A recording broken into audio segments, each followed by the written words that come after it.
আসসালামু আলাইকুম। আশা করছি সকলে ভালো রয়েছেন। আরেকটি ভিডিওতে আমি দেখিয়ে দিয়েছিলাম কিভাবে গুগল অ্যাডস অ্যাকাউন্ট তৈরি করে ফান্ড অ্যাড করতে হয়। তো কয়েকজন সেই ভিডিওতে কমেন্টস করেছে সেই ফান্ড শেষ হলে কিভাবে আমরা সেই অ্যাডস অ্যাকাউন্টে আবারও ডলার বা ফান্ডস অ্যাড করব। তো সেই বিষয়টি দেখানোর জন্যই আমি আমার গুগল অ্যাডস অ্যাকাউন্টে চলে যাচ্ছি এবং কিভাবে আপনি ফান্ড অ্যাড করতে পারেন সে বিষয়টি দেখিয়ে দিচ্ছি। অলরেডি আমি গুগল ক্রোম ব্রাউজারে চলে এসেছি। এখানে অ্যাড্রেস বারে লাগবো আমরা ads.google.com, এখানে ক্লিক করে দেব। ক্লিক করে দেওয়ার পর আমার যে জিমেইলটি দিয়ে আমার এই গুগল অ্যাডস অ্যাকাউন্টটি তৈরি করা আছে সেই জিমেইলটিতে আমি সুইচ করে নেব। আমি সেই জিমেইলটিকে সিলেক্ট করে দিচ্ছি। আমি সেই আমার কাঙ্ক্ষিত জিমেইলটি দিয়ে দিয়েছি। এখন সাইন ইনে ক্লিক করব। সাইন ইনে ক্লিক করার পর আমরা এই বাম পাশ থেকে এই যে দেখুন বিলিং অপশন রয়েছে, বিলিং অপশনে ক্লিক করে দেব।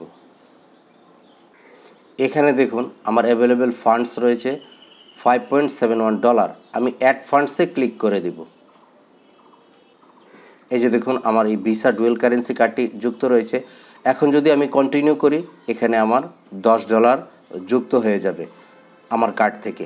অথবা আমি যদি এখানে আদার ফান্ড দেই, আদার ফান্ডের মাধ্যমেও আমি ডলার যুক্ত করতে পারবো। তো আমি আদার ফান্ডে ক্লিক করে দিচ্ছি।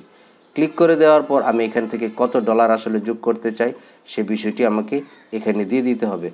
আমি $15 যোগ করতে চাচ্ছি। $15 দিয়ে আমি কন্টিনিউতে ক্লিক করব। অ্যাড ফান্ডসে আমি ক্লিক করে দেব। এই যে দেখুন আমার পেমেন্ট সাকসেসফুল হয়ে গেছে। আমার ফান্ডে কিন্তু টাকা অলরেডি যুক্ত হয়ে গেছে। আমি ওকেতে ক্লিক করছি।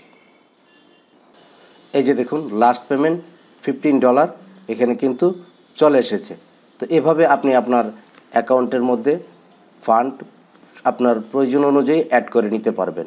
তো এই পর্যন্ত ছিল আজকের এই ভিডিওটি। আমার এই ইনফরমেটিভ ভিডিওটি ভালো লেগে থাকলে আমার চ্যানেলটিকে সাবস্ক্রাইব করে দেবেন এবং ফেসবুক পেজ থেকে দেখলে পেজটিকে ফলো দিতে ভুলবেন না। দেখা হচ্ছে শীঘ্রই আরও নতুন নতুন ইনফরমেটিভ ভিডিও নিয়ে। সে পর্যন্ত সকলে মঙ্গল কামনা করে আজকের মতো বিদায় নিচ্ছি। আল্লাহ হাফেজ।